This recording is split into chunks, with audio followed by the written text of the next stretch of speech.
नमस्कार स्वागत करुच्ची आज मुख्य गुरुत्वपूर्ण खबर को आपको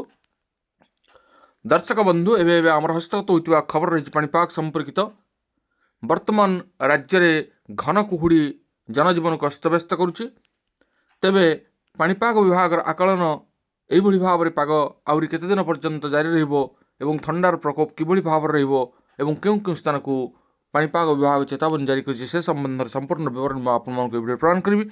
से आप निश्चित वीडियो को प्रथम शेष पर्यंत देखिए जब वीडियो भल लगे पाखे लाल बटन निश्चित सब्सक्राइब करें पाखे बेल आइकन बजाइदेवे और ऊपर आसुवा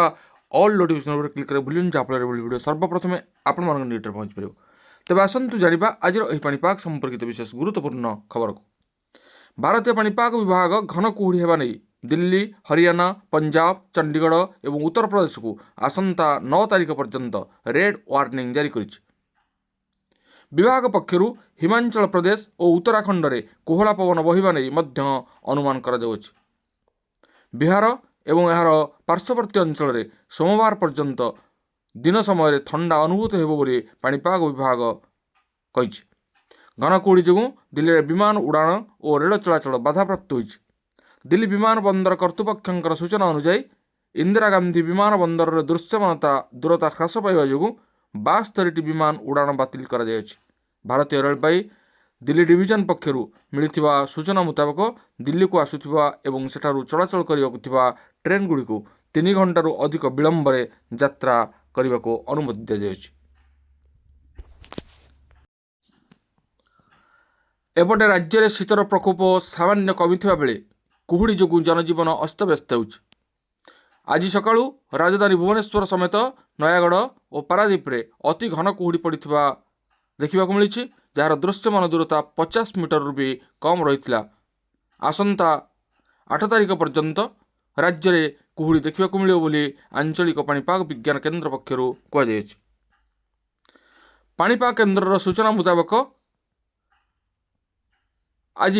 पुरी खोर्धा कटक और नयागढ़ में अति घन कुहुड़ी नहीं ऑरेंज अलर्ट जारी कर बालेश्वर भद्रक जाजपुर केन्द्रापड़ा जगतसिंहपुर गंजाम गजपति ढेंकानाल अनुगुल बौद्ध कंधमाल सुंदरगढ़ रायगढ़ और कोरापुट आदि जिले में घन कुहुड़ी पाई येलो वार्निंग जारी करिछि पाणीपाग विभाग।